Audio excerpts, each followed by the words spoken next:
এর বার্তা হচ্ছে যেহেতু রাখি বন্ধন, ভ্রাতৃত্ব বন্ধন, আত্মীয়তার বন্ধন, মনের বন্ধন, সাম্প্রদায়িক সম্প্রীতির বার্তা। বিশ্বকবি রবীন্দ্রনাথ ঠাকুর যে বার্তা দিয়েছিলেন, যে আমরা সেই বার্তা আজকে দিচ্ছি। আমরা সাম্প্রদায়িক সম্প্রীতি বজায় রেখে পশ্চিমবঙ্গ সহ ভারতবর্ষের বুকে যেমন দীর্ঘদিন বসবাস করছি সেটা করব। আর বর্তমান যে পরিস্থিতি পরিবেশ চলছে, সেই পরিবেশের মাঝখান থেকে আমাদের মানবিক মুখ্যমন্ত্রী মাননীয়া মমতা ব্যানার্জির যে বার্তা, সেটা আমরা সাধারণ মানুষের কাছে পৌঁছে দিচ্ছি। তার জন্যই আমাদের আজ রাখি বন্ধন এবং সম্প্রীতির বার্তা। আর বারাসাত সংসদীয় জেলা তৃণমূল কিষাণ সেল পক্ষ থেকে আমরা 1 সেপ্টেম্বর রবিবার সকাল 9টা থেকে একটা রক্তদান শিবির অনুষ্ঠিত হচ্ছে কদমগাছিতে। সঙ্গে থাকছে কৃষি বরণ এবং গুণীজনের সম্বর্ধনা। এই অনুষ্ঠানটা সার্বিকভাবে যে পরিচালনা, সেটা আমার বারাসাত সংসদীয় জেলা কিষাণ তৃণমূল কংগ্রেসের যারা পদাধিকার, যেমন আমার কাশেম আলী সাহেব, সৌম সিংহ রায় থেকে শুরু করে যারা আছে, তাদের সম্পূর্ণ সহযোগিতায় এই অনুষ্ঠানটা করছে এবং পূর্ব এলাকার মানুষের সঙ্গে যৌথ উদ্যোগী। এবং আমাদের রাজ্য সভাপতি পূর্ণেন্দু বোস, আমাদের লোকসভার সংসদ মাননীয়া কাকলি ঘোষ দস্তিদার, রতিন ঘোষ মহাশয়, আমাদের খাদ্যমন্ত্রী অত্যন্ত বিচক্ষণ মানুষ, তৎসহ আর যারা আছে তাদের সঙ্গে সবার সঙ্গে যোগাযোগ করেই আমাদের এই যে অনুষ্ঠান, সেটা আমার মনে হয়েছে খুব ভালোভাবেই হবে। আজকে অত্যন্ত একটা সুন্দর পবিত্র দিন। আজকে আমাদের রাখি উৎসব।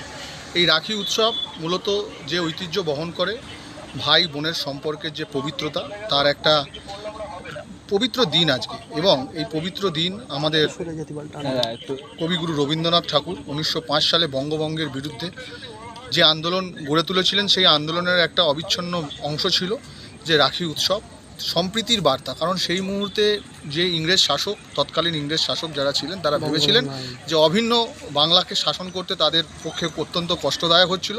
তাই জন্য তারা ধর্মের ওপর ভিত্তি করে বাংলাকে ভাগ করার চক্রান্ত করেছিল। এবং এই চক্রান্তের বিরুদ্ধে আমাদের বিশ্ববন্দিত বিশ্বকবি রবীন্দ্রনাথ ঠাকুর যে আন্দোলন গড়ে তুলেছিলেন, সেই আন্দোলনের মূল ভিত্তি ছিল সম্প্রীতির বার্তা নিয়ে রাখি উৎসব। সেই দিনের জন্য আমরা একজন বাঙালি পশ্চিমবঙ্গবাসী হিসাবে এই দিনটি আমাদের কাছে অত্যন্ত স্মরণীয়। এবং অবশ্যই সেই রবীন্দ্রনাথ ঠাকুরের যে প্রয়াস, সেই প্রচেষ্টাকে আজকের দিনেও আমরা সমানভাবে এগিয়ে যাচ্ছি। আমরা জাতি ধর্ম বর্ণ নির্বিশেষে বাংলার মাটি, পবিত্র মাটি, এখানে আমরা একসাথে থাকি। বাংলার মাটিতে আমরা বরাবর দেখেছি, বাংলার মাটি এই ঐতিহ্যই বহন করে যে এখানে আমরা প্রত্যেকে যে ভ্রাতৃত্ববোধের বন্ধনে আবদ্ধ, সেই বন্ধন অত্যন্ত সুদৃঢ়। কোনো বহিরাগত শক্তি বা কোনো ক্ষমতালোভী শক্তি এই ভ্রাতৃত্ব বন্ধনকে ভাঙতে পারেনি এবং আগামী দিনেও পারবে না। এবং আজকের দিনে এই বিশেষ দিনটিতে আমরা একজন বঙ্গবাসী হিসাবে আমরা আজকের দিনটা আরও বেশি করে প্রতিজ্ঞাবদ্ধ যে আমরা সম্প্রীতির যে বার্তা, আমাদের মানবিক মুখ্যমন্ত্রী, আমাদের যিনি নেত্রী, তার একটাই বার্তা যে আমরা এই বাংলার মাটিতে একে অপরের সাথে হাতে হাত মিলিয়ে থাকব এবং সকল বিষয়ে একে অপরকে সহযোগিতার মধ্যে দিয়ে চলব। এবং আমরা আজকে তৃণমূল কংগ্রেসের কিষাণ সেলের বারাসাত সাংগঠনিক থেকে আমরা এই বার্তাই মানুষের মধ্যে ছড়িয়ে দিতে চাই যে আমরা একত্রিতভাবে থাকব এবং বহিরাগত যে সমস্ত শক্তি, ক্ষমতালোভী যে সমস্ত শক্তি আজকে বাংলাকে অশান্ত করার চেষ্টা করছে, তাদের বিরুদ্ধে আমরা সার্বিকভাবে রুখে দাঁড়াবো। আপনার নাম ডেজিনেশন? আমার নাম সৌম সিংহ রায়, আমি জেলা সম্পাদক বারাসাত সাংগঠনিক কিষাণ খেত মজুর ও তৃণমূল কংগ্রেসের।